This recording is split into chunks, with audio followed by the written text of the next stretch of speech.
After my test for my so-called mystery illness, the nurse slipped a letter into my purse. "Madam, run from your family now." I froze instantly. But that night, I realized she had saved my life. 30 cops dragging my daughter-in-law away. I'm glad to have you here. Follow my story until the end and comment the city you're watching from so I can see how far my story has reached. I'm Thelma, and at 63, I never imagined that a simple hospital visit would change everything I thought I knew about my own family. That Tuesday morning started like any other, with me dragging myself out of bed feeling exhausted despite sleeping 10 hours. The persistent fatigue had been my constant companion for months, along with dizzy spells that came out of nowhere and stomach problems that made eating a daily struggle. My son Marcus had insisted I see Dr. Williams again. "Mom, you can't keep feeling this sick," he'd said, though his voice carried more annoyance than concern. Ophelia, my daughter-in-law, had been even more insistent. "Thelma, you really need to find out what's wrong. We're all so worried about you," she'd said with that sweet smile that never quite reached her eyes. The medical center was bustling with its usual morning rush. I'd been coming here for 3 months, test after test, and still no clear answers. Dr. Williams called it a mysterious condition, that phrase that doctors use when they don't know what's happening to you. Blood work, MRIs, endless consultations, and still I felt like I was slowly fading away. I sat in the waiting room, my hands trembling slightly as I held my purse. The trembling had started about 2 weeks ago, just another symptom to add to my growing list. Around me, other patients waited with that same mixture of hope and dread that comes with medical appointments. Some looked worse than others, but I wondered if I looked as awful as I felt. "Thelma Richardson?" The nurse's voice cut through my thoughts. She was a woman about my age, with kind eyes behind wire-rimmed glasses and graying hair pulled back in a neat bun. Her name tag read, Sarah. I followed her down the familiar hallway, past rooms where other people were getting answers I desperately needed. Sarah was unusually quiet as she took my vital signs. Usually, the nurses here were chatty, asking about family or the weather.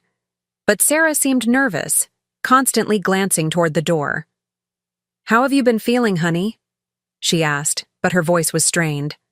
"About the same," I replied. "Tired? Dizzy?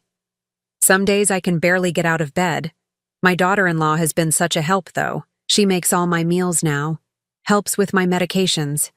I don't know what I'd do without her." Something flickered across Sarah's face when I mentioned Ophelia. She busied herself with checking my blood pressure, but I caught the way her jaw tightened. "Mrs. Richardson?" she said carefully. "Have these symptoms been consistent? Do they happen all the time? Or are there periods when you feel better?" I thought about it. "Well, now that you mention it, I did feel a bit better last weekend when I visited my sister in Phoenix. But as soon as I got home Monday night, I started feeling awful again." Sarah's hand stilled on the blood pressure cuff. She looked at me for a long moment, and I saw something in her eyes that made my stomach clench. It wasn't just concern, it was fear. "Mrs. Richardson, I need to step out for a moment. Dr. Williams will be with you shortly," she said, her voice barely steady. After she left, I sat on the examination table, my legs dangling like a child's. The room felt colder somehow, and that persistent nausea that had become my constant companion seemed to intensify. I reached for my purse to find some antacids when I noticed something strange. There was a folded piece of paper sticking out of the side pocket, a pocket I never used. My heart began to race as I pulled it out with shaking fingers. The paper was white, folded small, and written in neat handwriting that I didn't recognize. I unfolded it slowly, and the words hit me like a physical blow. "Mrs. Richardson, leave your house immediately. Do not eat anything your family prepares. Do not take any medications they give you. Your life is in danger. Trust no one in your family. Go somewhere safe and call the police. This is not a joke. Someone is trying to hurt you very slowly. I've seen this before. Please, please listen to me. A friend who cares." My hands began shaking so violently I almost dropped the note. The words blurred as my eyes filled with tears. This had to be some kind of mistake, some cruel joke. But who would joke about something like this? And how did this note get in my purse? Sarah. It had to be Sarah. She was the only one who had been close enough, and her strange behavior suddenly made sense. But why would a nurse I barely knew risk her job to warn me about my own family? Dr. Williams came in then, his usual professional smile in place. "Thelma, how are we feeling today?" I quickly stuffed the note back into my purse, my mind reeling. "Fine," I managed to say, though my voice sounded strange even to me. He reviewed my latest test results, the same inconclusive findings we'd been seeing for months. "I'm afraid we're still looking at an unknown condition," he said. "Sometimes these things resolve on their own, but I want to run a few more specialized tests." I nodded, but I wasn't really listening. My mind was racing, trying to process what the note meant. Someone was trying to hurt me?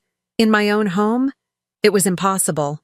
Marcus would never hurt me. He was my son, my only child, and Ophelia, despite our occasional differences, had been nothing but helpful during my illness. But as I sat there, fragments of memories began surfacing. Ophelia always insisting on preparing my meals herself, even when I said I wasn't hungry. The way she'd appear with my evening medications, making sure I took them while she watched. How she'd discourage me from visiting friends or going out alone, saying I was too sick and might collapse. "Mrs. Richardson?" Dr. Williams was looking at me with concern. "Are you all right? You look pale." "I'm just tired," I said, forcing a smile. "Can I go home now?" 20 minutes later, I was sitting in my car in the hospital parking lot, staring at the note again. My hands had stopped shaking, but my mind was in chaos. Part of me wanted to crumple up the paper and forget about it. Part of me wanted to drive straight to the police station. Instead, I started the car and drove home, the note burning like fire in my purse. As I pulled into my driveway, I saw Ophelia's car already there. She must have left work early again, claiming she needed to check on me. Through the kitchen window, I could see her moving around, probably preparing another one of her special meals to help me feel better. For the first time in months, looking at my own home filled me with dread instead of comfort. The white colonial house with its red front door suddenly looked different, almost sinister. The flower beds that Ophelia had planted looked less like a caring gesture and more like a cover for something darker. I sat in my car for several minutes, watching my daughter-in-law through the window. She moved with purpose, checking something in a small bottle before putting it back in her purse. The casual way she handled whatever was in that bottle made my blood run cold. The note in my purse felt like it was radiating heat. Someone had risked everything to warn me, and now I had to decide whether to trust a stranger's words or the family I'd lived with for 5 years. As I finally got out of the car and walked toward my front door, one thought kept echoing in my mind.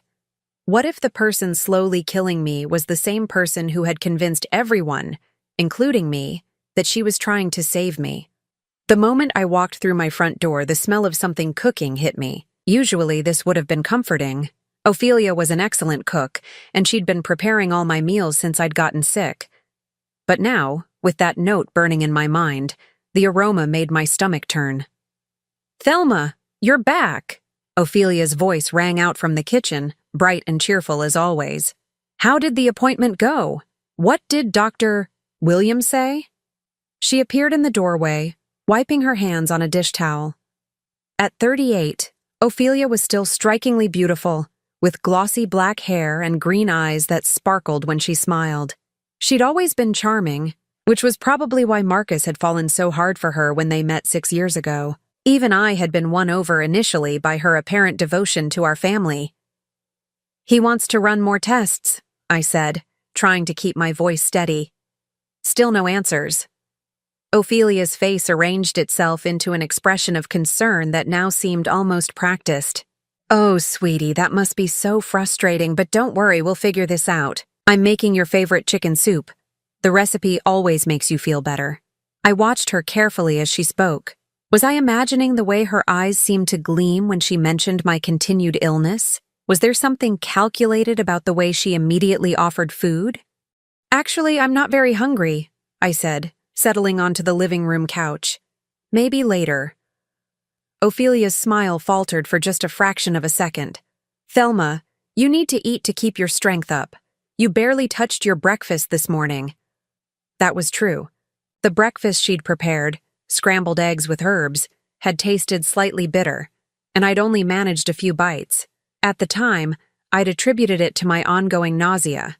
Now, I wondered if there had been something else mixed in with those herbs.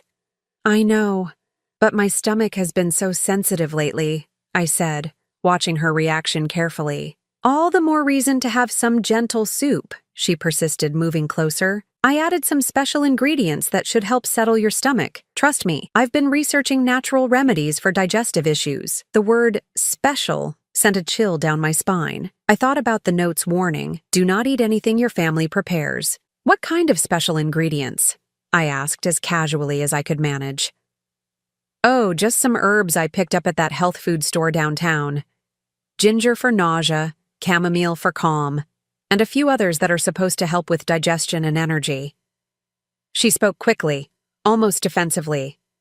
I've been so worried about you, Thelma. You're getting so thin and weak. I had lost weight, about 20 pounds over the past 3 months. Everyone had attributed it to my mysterious illness, but what if it wasn't mysterious at all? That's very thoughtful of you, I said, forcing a smile. But I think I'll just rest for now. Ophelia's jaw tightened almost imperceptibly. You know, Thelma, I'm starting to wonder if we should consider getting you some professional help. Not just medical, but maybe someone who can assist with daily care. You seem to be getting more confused lately. Confused? This was the first time she'd mentioned anything about confusion. What do you mean? Well, yesterday you couldn't remember taking your morning medications, even though I watched you take them. And last week, you forgot that we'd agreed you shouldn't drive yourself to appointments anymore. I stared at her. I remembered taking those medications perfectly well, the little white pills that Ophelia always handed me with a glass of water. And I'd never agreed to stop driving. She'd simply started insisting on taking me places, saying I looked too dizzy to be safe behind the wheel. I remember taking the medications, I said firmly. Ophelia's expression shifted to one of gentle pity. Oh, sweetie, that's exactly what I'm talking about. Memory issues can be a sign of serious underlying conditions. Maybe we should mention this to Dr. Williams. My heart began to race. Was she trying to make me seem mentally incompetent? The note had warned me not to trust anyone in my family, but surely this was just Ophelia being overprotective, wasn't it? Where's Marcus? I asked, suddenly needing to see my son. He had to work late again. Another crisis at the firm. Ophelia sat down across from me, her green eyes studying my face intently. But he's been so worried about you. We both have. Sometimes we lie awake at night talking about what we can do to help you get better. The way she said we made something cold settle in my stomach. Marcus and I had always been close, especially after his father died 8 years ago. But since he'd married Ophelia, I'd noticed changes in our relationship. He seemed more distant, more likely to defer to his wife's opinions about my care. I think I'll call him, I said, reaching for my phone. Oh, don't bother him at work, Ophelia said quickly. You know how stressed he gets when he's interrupted during important meetings.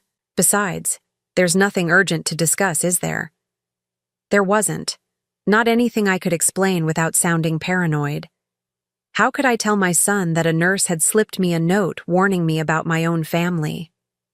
How could I voice suspicions that had no basis except a stranger's warning and my own growing unease? I suppose you're right, I said, but I made a mental note to call Marcus later from my bedroom. Ophelia smiled, but something about it seemed different now. Why don't you go lie down for a bit? I'll bring you some tea in a little while. That herbal blend that always helps you sleep. Sleep. I'd been sleeping so much lately, often for 12 or 14 hours at a time, and still waking up exhausted. Was that part of my illness or something else entirely? Actually, I think I'll stay up for a while, I said. Maybe watch some television. Again, that flash of annoyance across her features. Thelma, you need your rest. The doctor said sleep is crucial for recovery. Had Dr. Williams said that? I couldn't remember him emphasizing sleep specifically, but my memory had been fuzzy lately. Or had it? Was I actually having memory problems, or was I being told I was having them? I went to my bedroom, claiming I wanted to change clothes, but really I needed a moment alone to think. I locked the door behind me and pulled out the note again, reading it more carefully this time. I've seen this before, it said. That phrase stuck with me. Seen what before? Someone being slowly poisoned by their own family? The thought was so horrible I almost couldn't entertain it, but the evidence was starting to mount in my mind. My symptoms only seemed to worsen at home. I felt better when I was away, like during my visit to my sister. Ophelia was always the one preparing my food and handing me medications. She was discouraging me from seeing friends or going out alone. She was suggesting I was becoming confused and forgetful. She was positioning herself as my primary caregiver while simultaneously making me seem incompetent.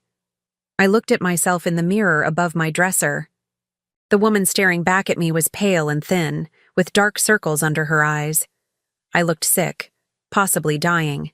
If someone wanted to harm me slowly, this is exactly how I would look. My phone buzzed with a text from Marcus. "Mom? Ophelia says you seemed confused again today. Are you okay? Maybe we should look into getting you some help." I stared at the message, my hands trembling again. When had I seemed confused? During our brief conversation about the doctor's appointment. There had been nothing confused about that interaction, but somehow Ophelia had already spun it differently to my son. I started to type a response, then stopped. What could I say? That I thought his wife was slowly killing me based on a note from a stranger? That I was starting to believe my own daughter-in-law was some kind of predator? Instead, I typed, "I'm fine, just tired. We'll talk tomorrow." But as I hit send, I knew that tomorrow might be too late. If the note was right, if someone really was trying to hurt me, then every meal, every pill, every cup of tea was potentially bringing me closer to serious harm or worse. I heard Ophelia's footsteps in the hallway, approaching my door. "Thelma, I have that tea ready for you, the one that helps you sleep." I looked at the door, my heart pounding. On the other side stood either a caring daughter-in-law with a cup of healing tea, or a predator with another dose of whatever was slowly destroying my health. For the first time in months, I knew I had to find the courage to find out which one was true. "Just a minute," I called to Ophelia through the door, my voice barely steady. "I'm changing clothes." I heard her pause outside my room. "Of course, take your time. The tea will stay warm." The tea, the same herbal blend she'd been bringing me every night for months, the one that made me sleep so deeply I often couldn't remember my dreams, the one that left me groggy and disoriented the next morning. I waited until I heard her footsteps retreat down the hallway before I unlocked my door and crept to the kitchen. The house was quiet except for the soft murmur of the television in the living room. Ophelia had returned to her soup preparation, humming softly to herself. From the kitchen doorway, I watched her work. She moved with practiced efficiency, stirring the pot with one hand while reaching into her purse with the other. I pressed myself against the wall as she pulled out a small glass vial, no bigger than my thumb. The liquid inside was clear, almost invisible.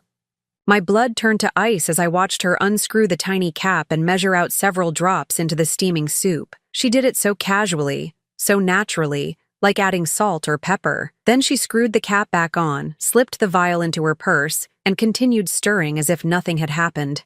I backed away from the kitchen, my heart hammering so hard I was afraid she might hear it. The note was right. The warning was real. My own daughter-in-law was poisoning me slowly and methodically, meal by meal. I made it back to my bedroom and locked the door again, my whole body shaking. For several minutes, I just stood there, trying to process what I'd witnessed. This wasn't a misunderstanding or paranoia. I had seen her add something to my food with my own eyes, but what was it? And why was she doing this to me? I'd never done anything to hurt Ophelia. I'd welcomed her into our family, helped plan their wedding, given them money for their down payment on the house they lived in next door. What could possibly motivate her to want me dead? "Thelma?" Her voice came through the door again, sweet and concerned. "Your soup is ready. I brought it up with your tea." I heard the soft clink of dishes being set down outside my door. The same dishes that had been slowly killing me for months. "Thank you," I managed to call out. "I'll get it in a minute." "Are you sure you're feeling all right? You sound strange." Strange. Of course I sounded strange. I'd just discovered that the person I'd trusted to care for me was systematically destroying my health. But I couldn't let her know that I knew. Not yet. Just tired, I said.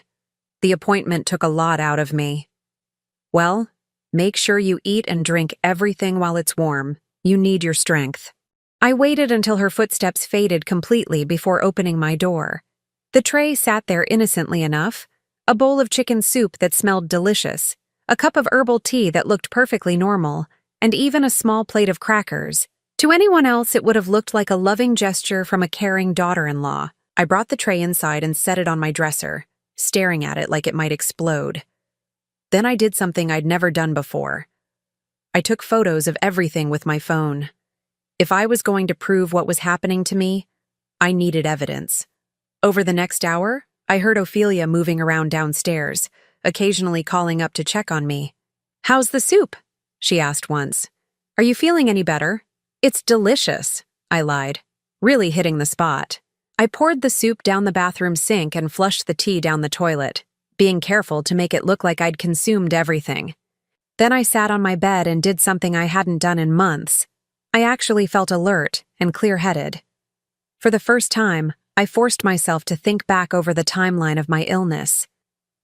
It had started gradually about 4 months ago, just occasional fatigue and nausea.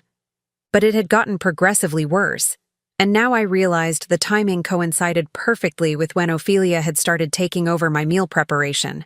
She'd made it seem so natural. "Thelma, you're not feeling well. Let me cook for you. Don't worry about making breakfast. I'll handle it. I picked up your prescriptions, and I'll make sure you take them on schedule." Prescriptions. My heart lurched as I thought about the medications Ophelia had been giving me. I went to my bathroom cabinet and pulled out the bottles. 3 different prescriptions, all for various symptoms I'd been experiencing. But when I looked at the labels more carefully, something was wrong. The pharmacy labels were legitimate, but they were old, from over 6 months ago, before I'd gotten sick. These bottles should have been long empty, but they were still half full. What had Ophelia been giving me instead of my actual medications? I unscrewed one of the caps and shook a few pills into my palm. They looked right, but I wasn't a pharmacist. For all I knew, these could be anything. More pieces of the puzzle were falling into place, and the picture they formed was terrifying. My phone rang, startling me. Marcus's name appeared on the screen. "Hi, sweetheart," I answered, trying to sound normal. "Mom, Ophelia told me you seemed really out of it today. She's worried you might need more intensive care. Maybe it's time we looked into assisted living facilities." Assisted living. My breath caught in my throat. "Marcus, I'm not that bad. I had a rough day, but..." "Mom, you've been getting worse for months. Ophelia's been keeping track of everything. Your memory lapses, the confusion, the times you've seemed disoriented. She's been documenting it all because she cares about you." Documenting it. Creating a paper trail that made me look incompetent and in need of care. A paper trail that would justify putting me somewhere I'd be even more vulnerable, even more isolated from anyone who might notice what was happening to me. "I don't want to go to assisted living," I said firmly. "It's not about what you want, Mom. It's about what's best for your health. Ophelia thinks..." "What do you think, Marcus?"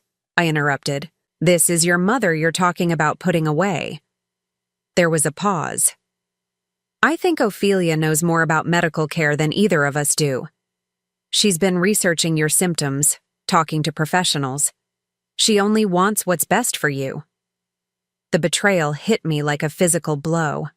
My own son was taking his wife's side over mine, accepting her version of my condition without question. He'd known me for 34 years, but he was trusting someone he'd known for 6 years to make decisions about my life. "Marcus, I need to tell you something. Mom, you sound agitated. Maybe you should take one of those sleeping pills Ophelia got for you. We can talk about this when you're feeling better." The sleeping pills. Another way to keep me docile and compliant while she slowly destroyed my health. "I love you, Mom," Marcus said before hanging up. "Everything's going to be okay." But everything wasn't going to be okay. I was trapped in my own home with someone who wanted me dead, and my son was helping her do it without even realizing it.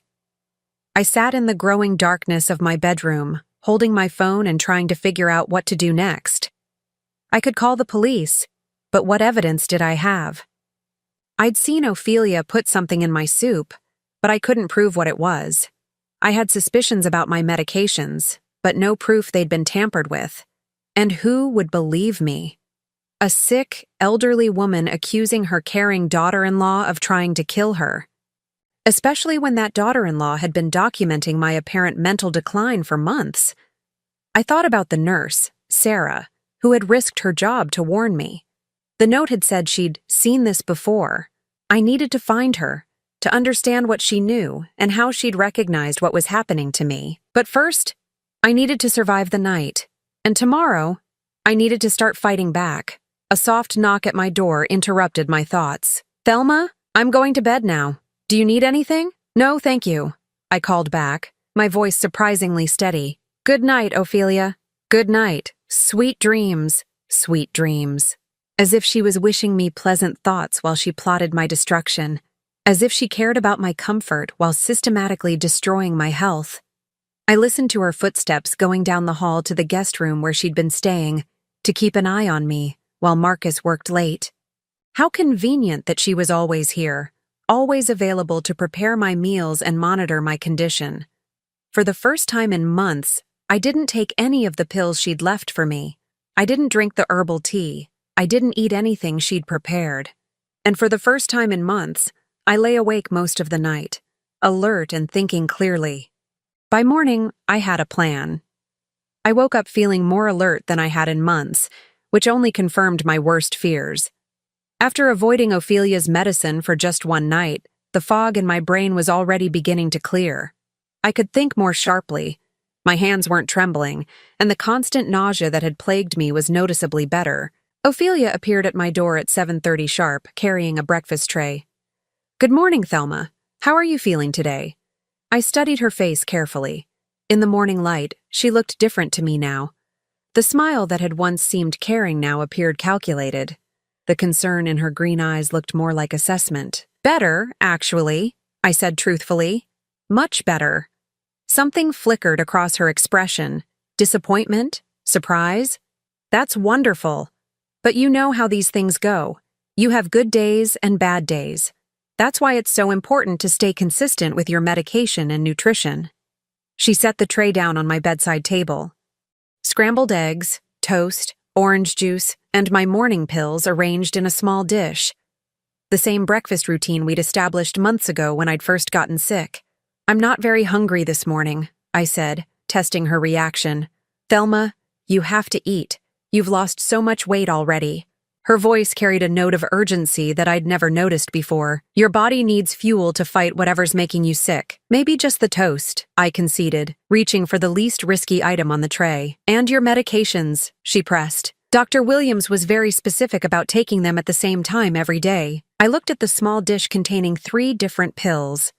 For months, I'd trusted Ophelia to manage my medications, to pick them up from the pharmacy, to remind me when to take them. Now I wondered if any of them were actually prescribed by Dr. Williams. "You know what? I want to call Dr. Williams today," I said suddenly. "I want to review all my medications with him directly." Ophelia's hand paused midway to fluffing my pillows. "That's not necessary. I have all the information from your last appointment. Besides, you know how busy his office is. I'd still like to call." "Thelma, you're starting to sound paranoid. This obsession with questioning everything isn't healthy." Her voice had taken on a different tone, sharper and more controlling. "It's probably another symptom of your condition." Paranoid. She was already laying the groundwork to dismiss anything I might say or do as a symptom of mental decline. But I was beginning to understand how this game was played. "You're probably right," I said, forcing myself to sound defeated. "I just wish I felt more like myself." Relief washed over her features. "I know, sweetie. That's why we're exploring other care options. Some place where professionals can monitor you around the clock." Around-the-clock monitoring. By professionals who didn't know me, who would rely on Ophelia's reports about my condition, who would see a sick, confused elderly woman instead of a victim. "I suppose that might be best," I said quietly. Ophelia's smile returned, bright and victorious. "I'm so glad you're being reasonable about this. I've already started looking at some facilities. There's a lovely place about an hour away that specializes in memory care. Memory care. For a condition I didn't actually have, caused by substances I didn't need to be taking. After Ophelia left for work, I immediately called Dr. Williams's office. The receptionist was helpful but confused when I asked about my current medications. Mrs. Richardson, I show that we haven't prescribed any ongoing medications for you. You had some routine blood work done, but Dr. Williams hasn't put you on any regular prescriptions. My hand started shaking again, but this time from anger rather than whatever Ophelia had been giving me. None at all. No, ma'am. Would you like me to check with the doctor? Maybe there's been some kind of mix-up. Yes, please. And I'd like to schedule an appointment as soon as possible. I can fit you in this afternoon at 3 o'clock if that works. After hanging up, I sat in my kitchen trying to process this information. If Dr. Williams hadn't prescribed any medications for me, then what had Ophelia been giving me for months? And where had she gotten pills that looked legitimate enough to fool me? I needed to talk to Marcus, to make him understand what was happening before it was too late. But when I called his office, his secretary told me he was in court all day. I tried his cell phone and got voicemail. Marcus, it's Mom. I need to talk to you urgently. Please call me as soon as you get this message. It's about my health situation, and there are some things you need to know. Then I did something I probably should have done weeks ago. I called my sister Linda in Phoenix. Thelma, how are you feeling, honey? You sounded so much better when you visited last weekend. Linda, I need to ask you something, and I need you to be completely honest with me. When I was at your house, did I seem confused or disoriented to you? Confused? Not at all. You seemed tired, but your mind was sharp as ever. We had perfectly normal conversations about everything from politics to that mystery novel you'd been reading. Why? My heart sank. Ophelia's been telling Marcus that I'm having memory problems, that I seem confused and disoriented. There was a long pause. Thelma, that's not true. At least it wasn't true when you were here. You were completely yourself, but I feel confused and disoriented at home. I have trouble thinking clearly. My memory seems fuzzy. Only at home? Only at home. Another pause, longer this time. Thelma, what exactly is Ophelia doing to help with your care? I told her everything. The meal preparation, the medication management, the documentation of my supposed decline. As I spoke, I could hear Linda's breathing grow more agitated. Honey, this doesn't sound right. Have you considered that maybe your symptoms are connected to whatever help she's giving you? I'm starting to think that might be the case. Thelma, listen to me. You need to get out of that house. Come stay with me while you figure this out. I can't just leave. Marcus would think I've lost my mind completely. Then bring Marcus with you. Make him see what you're like when you're away from her influence. Before I could respond, I heard a car in the driveway. Through the window, I saw Ophelia's sedan pulling in. She was home early from work again. Linda, I have to go. Ophelia's here. Thelma, be careful, and call me tonight. I hung up just as Ophelia came through the front door, carrying shopping bags and wearing that bright smile that no longer fooled me. I brought lunch from that deli you like, she announced. Chicken salad sandwich and vegetable soup. You need to keep your strength up for your appointment this afternoon. My appointment. How did she know about my appointment with Dr. Williams? What appointment? I asked carefully. Your 3 o'clock with Dr. Williams. I called to check on some medication questions and his office mentioned you'd scheduled something. She was already unpacking the food, arranging it on plates with practiced efficiency. I thought I'd drive you, since you seemed so anxious this morning. She'd called Dr. Williams's office to check on medication questions, the same medications that weren't actually prescribed. My stomach clenched as I realized she was probably trying to cover her tracks to make sure her story matched whatever records the doctor had. That's very thoughtful, I said, watching her prepare my lunch. But I think I can drive myself. Nonsense. You shouldn't be driving when you're having memory issues. What if you got confused and had an accident? There it was again, the assumption that I was incompetent, the insistence on controlling my movements. But this time, I recognized it for what it was. Imprisonment disguised as care. Actually, I'm feeling much clearer today, I said. The best I've felt in months. Ophelia's hands stilled for just a moment. That's wonderful. But you know how quickly these things can change. 1 minute you're fine, the next you're disoriented. It's better to be safe. She handed me the plate with the sandwich and a bowl of soup. Both looked perfectly normal, but now I understood that normal was the point. Whatever she was using was probably tasteless and odorless, something that would blend seamlessly into food and drink. "I think I'll save this for later," I said, setting the plate aside. My stomach's still a bit unsettled. "Thelma, you have to eat something. You're wasting away to nothing." The urgency in her voice was more pronounced now, almost desperate. She needed me to consume whatever she'd prepared, needed me to be compliant and docile for the doctor's appointment. "Just not right now," I insisted. That's when her mask finally slipped. The caring smile disappeared, replaced by something cold and calculating. "You're being difficult again." This is exactly the kind of behavior that's been worrying Marcus and me. Difficult. For not wanting to eat lunch when I wasn't hungry. For wanting to drive myself to a doctor's appointment. For questioning medications that weren't actually prescribed. "I'm not trying to be difficult," I said quietly. "I just want to understand what's happening to me. What's happening to you is that you're sick, and you're getting worse. And the more you fight against the people trying to help you, the worse you're going to get." The threat was subtle, but unmistakable. Continue resisting, and my condition would deteriorate faster. Stop fighting, and maybe the decline would be more gradual. But I wasn't going to stop fighting.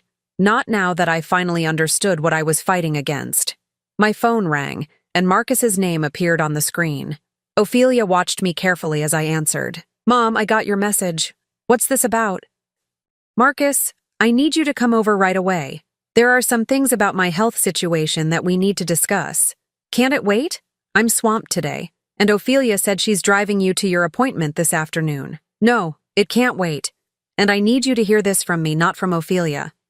There was a pause, and I could practically hear him weighing his options. "Mom, you're starting to sound really agitated. Maybe you should take one of your calm-down pills and we'll talk tonight." Calm-down pills. More medication that Ophelia had convinced him I needed. "Marcus, please, I'm your mother, and I'm asking you to come over right now. This is important." Another pause. Then, reluctantly, "Fine, I'll be there in 20 minutes. As I hung up, I saw Ophelia watching me with something that might have been respect. I'd managed to get my son to come over despite her subtle attempts to prevent it. But I could also see her mind working, calculating how to handle this new development. "I'm glad Marcus is coming," she said finally. "Maybe he can help you understand why you need more intensive care." 20 minutes later, my son walked through the front door, and I realized that this conversation would determine whether I lived or died. Because if I couldn't convince Marcus of the truth, I would be completely at Ophelia's mercy. And mercy, I was beginning to understand, was not something she possessed. Marcus looked tired when he walked through the door, his suit wrinkled from a long day in court.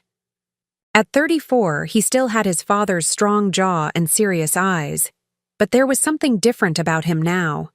A distance that hadn't been there before his marriage to Ophelia. "Mom, what's this emergency about?" he asked, glancing between Ophelia and me. I had to reschedule 3 meetings to get here. I took a deep breath, knowing this might be my only chance to save my own life. "Marcus, I need you to sit down. There are some things about my illness that I need to tell you." Ophelia immediately moved to stand behind Marcus's chair, placing a protective hand on his shoulder. "Thelma's been having a really difficult day," she said softly. "I think the stress of being sick is starting to affect her thinking. I'm thinking more clearly than I have in months," I said firmly, looking directly at my son. "Marcus, Dr. Williams hasn't prescribed any ongoing medications for me. I called his office this morning to confirm." Marcus frowned. "What do you mean? You take 3 different pills every morning." "That's what I thought too. But when I spoke to Dr. Williams's office, they told me he hasn't put me on any regular prescriptions at all." Ophelia's grip tightened on Marcus's shoulder. "Thelma, you're confused again. We've been over this with Dr. Williams multiple times. Maybe you're forgetting the conversations." "I'm not forgetting anything," I said, my voice stronger now. "And there's something else. I feel dramatically better when I don't take those pills or eat the food Ophelia prepares for me. Yesterday, for the first time in months, I skipped everything she gave me. This morning I woke up alert and clear-headed." Marcus looked uncomfortable, shifting in his chair. Mom, you're starting to sound paranoid. Ophelia's been nothing but helpful since you got sick. Has she? I stood up and walked to my purse, pulling out my phone. Marcus, I want you to call Dr. Williams's office right now. Ask them specifically about my current prescriptions. That's not necessary, Ophelia interjected quickly. I spoke to them this morning about her medication concerns. Sometimes elderly patients get confused about their treatments. Elderly patients. The way she said it made my skin crawl, like I was already mentally incompetent in her mind. Then you won't mind if Marcus makes the call, I said, holding out my phone. Marcus hesitated, looking between his wife and his mother. Mom, this is getting weird. Why would Ophelia lie about your medications? I don't know why, I admitted, but I know she is lying. Thelma, Ophelia's voice was gentle but firm, you're having another episode. This is exactly what I was telling Marcus about. The paranoid thoughts, the accusations. It's progressing faster than we thought. Another episode. She had a ready explanation for everything. A medical-sounding reason to dismiss any concerns I raised. Fine, I said, walking to the kitchen. Let me show you something else. I went to the cabinet where I kept my medications and brought back the 3 bottles Ophelia had been giving me pills from. Marcus, look at these dates. He took the bottles and examined the labels. These are from 6 months ago, before you got sick. Exactly. These bottles should have been empty months ago, but they're still half full. So either I haven't been taking the medications consistently, or these aren't the medications I've been taking. Marcus looked at the bottles more carefully, his lawyer instincts finally kicking in. The dates don't make sense, he admitted. There's a reasonable explanation, Ophelia said smoothly. I had them refilled, but the pharmacy sometimes reuses the old labels. It's a computer glitch they've been having. She had an answer for everything, but I wasn't done. Marcus, I want you to drive me to my appointment with Dr. Williams today. Alone. No Ophelia. That's not a good idea, Ophelia said immediately. You were disoriented this morning and your driving isn't safe anymore. I'm not driving. Marcus is driving me. I don't think you should go alone with your mother when she's having an episode like this, Ophelia said to Marcus.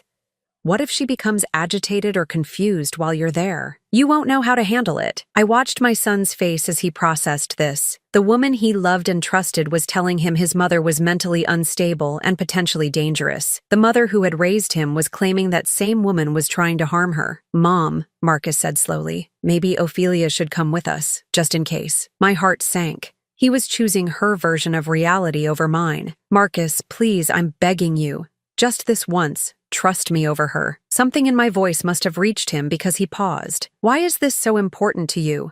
Because I think someone has been putting things in my food and giving me pills that aren't prescribed by any doctor, and I think that someone is slowly killing me. The words hung in the air like a bomb that had just exploded. Marcus stared at me in shock, and Ophelia's face went very pale. Mom, that's a serious accusation, Marcus said quietly. It's a serious situation. Ophelia recovered quickly. Marcus, this is exactly what I was worried about. She's developing paranoid delusions. This is a common symptom of certain types of dementia. I don't have dementia, I said firmly, and I can prove what I'm saying. I walked back to my bedroom and returned with my phone, opening the photos I'd taken the night before. Yesterday evening, I watched Ophelia add something from a small bottle to my soup. I took pictures of the food she brought me. I showed Marcus the photos of the untouched tray. I didn't eat any of it. I poured it down the sink. And this morning, for the first time in months, I felt normal. Marcus examined the photos, his expression troubled. These just show a tray of food, Mom. Call Dr. Williams, I said again. Right now, ask him specifically what medications he's prescribed for me. This time, Marcus didn't hesitate. He dialed the number I gave him and waited. Yes, this is Marcus Richardson calling about my mother. Thelma Richardson. I need to verify what medications Dr. Williams has prescribed for her current condition. I watched Ophelia's face as Marcus waited for the response. Her composure was starting to crack, just slightly. I see, Marcus said after a moment. No ongoing prescriptions at all? Nothing for her current symptoms? The silence in the room was deafening. Thank you, Marcus said, hanging up. He looked at Ophelia with confusion. They say Dr. Williams hasn't prescribed any medications for Mom. that her test results have been inconclusive, but there's been no treatment plan involving prescription drugs. Ophelia's face had gone from pale to flushed. That can't be right. There must be some confusion in their records. What medications have you been giving my mother? Marcus's voice had changed, taking on the tone he used in court when questioning a hostile witness. The ones Dr. Williams prescribed, Ophelia insisted, but her voice lacked its usual confidence. Which ones specifically? What are the names of the drugs? Ophelia opened her mouth, then closed it. For the first time since I'd known her, she seemed at a loss for words. And where did you get them? Marcus continued. If they're not in Dr. Williams' system, what pharmacy filled these prescriptions? There must be some miscommunication between the offices, she stammered. Maybe Dr. Williams' staff made an error. But Marcus was a criminal defense attorney. He knew evasion when he heard it. Mom, he said, turning to me, get your purse. We're going to Dr. Williams's office right now. Marcus, I really think I should come with you, Ophelia said, her voice higher than usual, in case your mother has another episode. No, Marcus said firmly. You're staying here. For a moment, Ophelia looked like she might argue. Then something shifted in her expression, and I saw a flash of something that made my blood run cold. It wasn't concern or confusion. It was calculation. She was already planning her next move. Of course, she said, her smile returning but not quite reaching her eyes. I'll be here when you get back. I hope Dr. Williams can clear up this confusion. As Marcus and I drove to the doctor's office, he was quiet for several minutes. Finally, he spoke. Mom, if what you're suggesting is true, it means I've been married to someone who's been trying to kill my mother. I know how it sounds, I said. I know it's hard to believe. The medication thing is definitely wrong, he admitted. But putting something in your food, that's attempted murder. Yes, it is. Why would she do that? What would she gain? I'd been thinking about that question all day. Your inheritance, Marcus. If something happens to me, everything I have goes to you, and what's yours becomes hers. Marcus was quiet again as we pulled into the medical center parking lot. Mom, if this is true, if she really has been poisoning you, then we need to involve the police. I know, but first I need Dr. Williams to confirm that I'm not actually sick, that there's nothing wrong with me that can't be explained by someone giving me harmful substances. As we walked into the medical building, I felt hopeful for the first time in months. Marcus believed me, or at least he was willing to investigate, but I also felt a chill of fear. Ophelia was back at my house, alone, with whatever substances she'd been using, and now she knew that I was onto her. What would she do when cornered? How far was she willing to go to protect her secret? By the time we finished with Dr. Williams and had our answers, it might already be too late.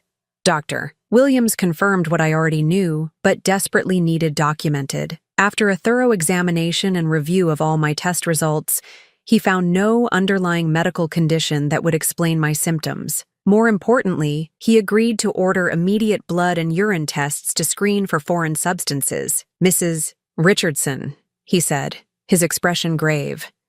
If someone has been giving you unauthorized medications or other substances, we need to find out exactly what they are.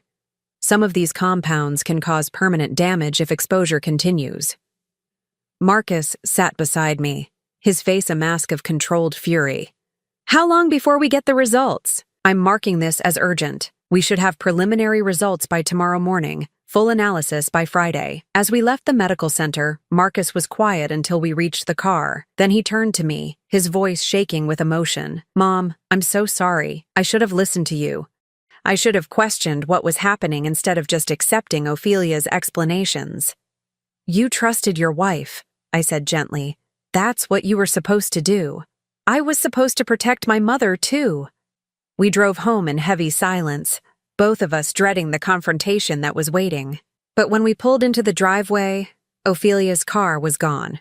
Marcus frowned as we walked to the front door. She said she'd be here when we got back.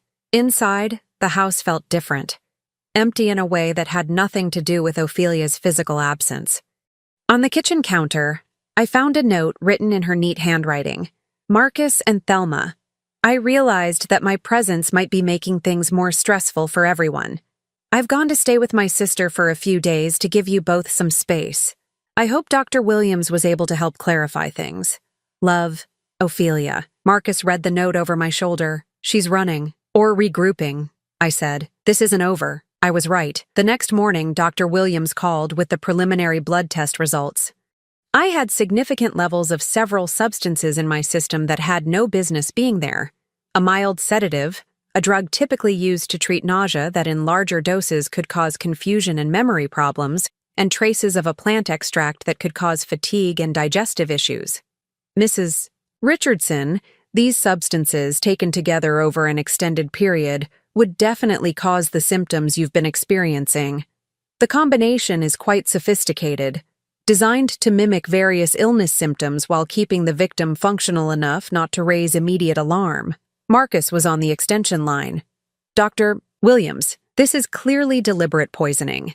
We need to contact the police immediately. That afternoon, Detective Sarah Martinez sat in my living room, taking detailed notes as I recounted everything that had happened. She was a woman in her 40s with kind but sharp eyes, and she listened without judgment as I told my story. Mrs. Richardson, these cases are more common than people think, she said when I finished.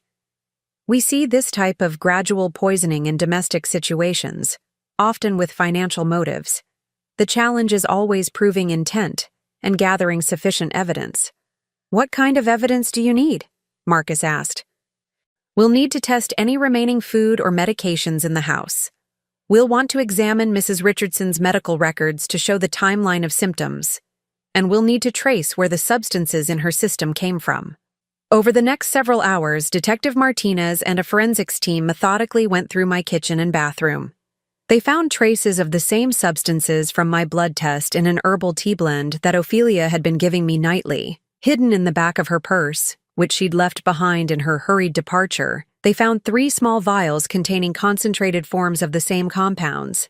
This is enough for charges, Detective Martinez told us. Attempted murder, at minimum, but Ophelia had vanished. Her sister claimed she'd never arrived, and her cell phone was disconnected. It was as if she'd simply disappeared. 2 days later, I got a call from Sarah, the nurse who had saved my life with her warning note. Mrs. Richardson, I saw the news about your case. I wanted you to know that the woman you knew as Ophelia isn't who she claimed to be. My hands began to shake as Sarah continued. Her real name is Olivia Chen. She's done this before, at least twice that I know of. 5 years ago, she was married to an elderly man in Oregon who died of what appeared to be complications from Alzheimer's disease. Before that, she was a caregiver for a wealthy widow in California, who also died from a mysterious illness. How do you know all this? Because the widow in California was my mother. The words hit me like a physical blow. Your mother? She was 78 when Olivia came to work for her as a live-in companion. Within 6 months, my mother was showing signs of dementia and declining health. I tried to raise concerns, but Olivia was so convincing, so caring. She had my mother convinced that I was trying to steal her money. Sarah's voice broke slightly as she continued. My mother died 18 months later, leaving everything to Olivia. By the time I figured out what had really happened, Olivia had disappeared with over $200,000. Why didn't you go to the police then? I tried, but without proof. Without the body being tested for foreign substances, there was no case. My mother had been cremated, and all the evidence was gone. So when you saw me, I recognized the symptoms immediately. The gradual decline, the confusion, the way you described feeling better when you were away from home. I couldn't let it happen again. Detective Martinez was fascinated by this information. Within hours, she was coordinating with police departments in Oregon and California, building a case that spanned multiple states and multiple victims. The breakthrough came a week later when Olivia was arrested trying to board a flight to Mexico using a fake passport. In her luggage, they found more vials of the substances she'd been using to poison me, along with fake identification documents and over $50,000 in cash. The trial was held 6 months later. I testified about my experience, as did Marcus about how he'd been manipulated into believing I was mentally declining. Sarah testified about her mother's death and how she'd recognized the pattern. medical experts explained how the combination of substances could mimic various disease symptoms while slowly destroying someone's health. Olivia, or Ophelia, as I'd known her, sat through it all with the same serene expression she'd worn while poisoning me for months. Even when the jury returned a guilty verdict on charges of attempted murder, conspiracy, and fraud, she showed no emotion. She was sentenced to 25 years in prison. The judge called it one of the most calculating and cruel crimes he'd ever seen. But the real healing began after the trial ended. Marcus and I spent months rebuilding our relationship, talking through how Olivia had manipulated both of us, how she'd gradually isolated me and turned him against his own mother. He was filled with guilt, but I helped him understand that he'd been a victim too. She was a professional, I told him.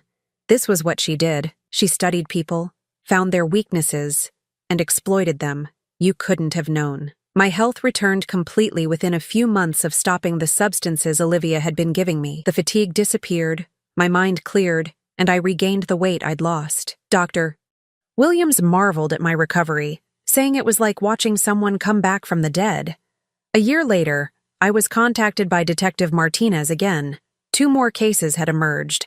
Women in different states who had experienced similar symptoms while in relationships with men who had since disappeared. The investigation into what they were now calling the caregiver murders was expanding. I testified as a witness in those cases too, helping other families understand what had happened to their loved ones. Sarah and I became close friends, bonded by our shared experience of nearly losing our mothers to the same predator. Today, I'm 65 years old and healthier than I've been in years. I live independently in a small house near my sister Linda in Phoenix, where I moved after selling my old home. Too many bad memories there.